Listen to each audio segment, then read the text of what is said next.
안녕하십니까? HCN 건강칼럼 재활의학과 전문의 우봉식입니다.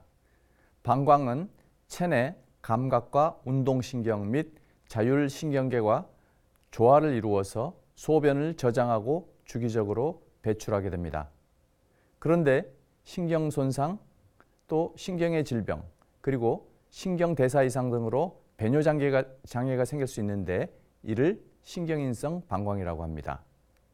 가장 흔한 경우는 척수 손상이나 뇌졸중 이후에 배뇨 장애가 있습니다.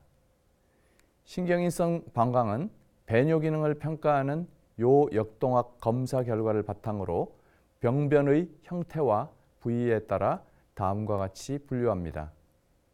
첫째, 뇌나 척수의 병변으로 인해 대뇌의 응치신경 배뇨 반사 억제 기능이 소실되면 시도 때도 없이 방광에 경련이 일어나는 절박성 빈뇨, 잔뇨감 및 요실금 등의 비억제성 방광 증상이 발생됩니다. 둘째, 외상, 디스크, 척수 형성 이상 등으로 배뇨근 운동신경 핵이 손상되어서 방광 수축 기능이 저하된 이완성 신경인성 방광 또는 무반사성 신경인성 방광이 있습니다.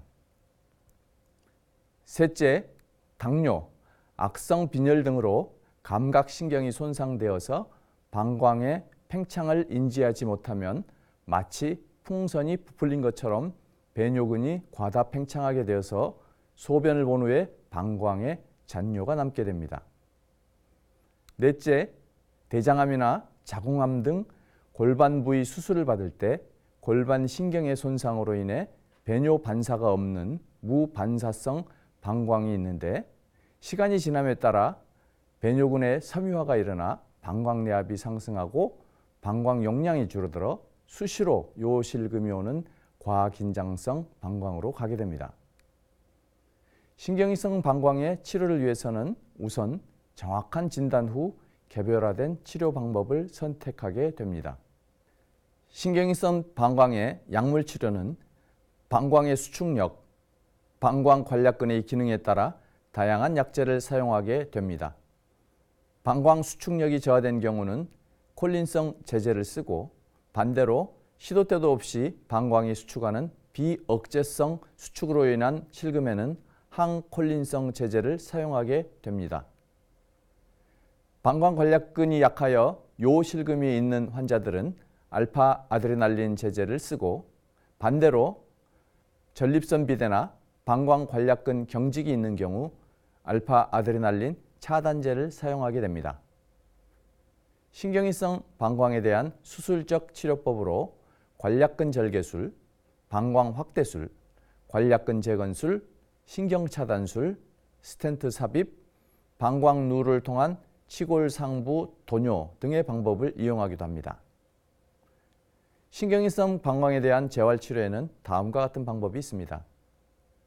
첫째, 방광기능 정상이나 인지장애, 보행장애 등으로 인해 요실금이 있는 경우는 방광에 소변이 다 찰 때까지 기다리지 말고 미리 정해진 시간에 배뇨시키는 스케줄 배뇨 훈련법이 있습니다.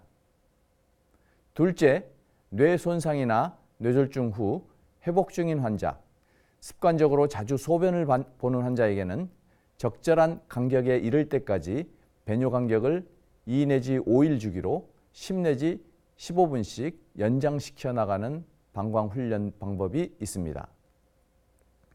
셋째, 방광 기능은 정상이나 요도 관략근의 약화로 인해 실금을 보이는 환자의 경우 골반 근육 강화 운동을 실시합니다.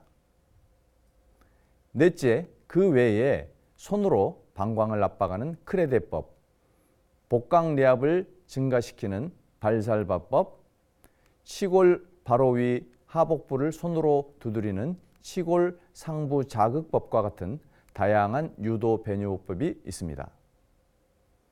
그 외에 사용되는 신경인성 방광의 지지요법으로는 외부에 소변을 받아두는 체뇨기구를 사용하거나 간헐적 도뇨법, 지속적 도뇨법 등 배뇨를 도와주는 다양한 방법이 있습니다. 신경이성 방광의 증상은 환자들마다 다르므로 치료 계획도 각자 다르게 됩니다. 정확한 검사와 진단을 통해 방광의 기능과 상태를 평가한 후 개별적인 치료 계획을 수립하여 시행하는 것이 중요합니다.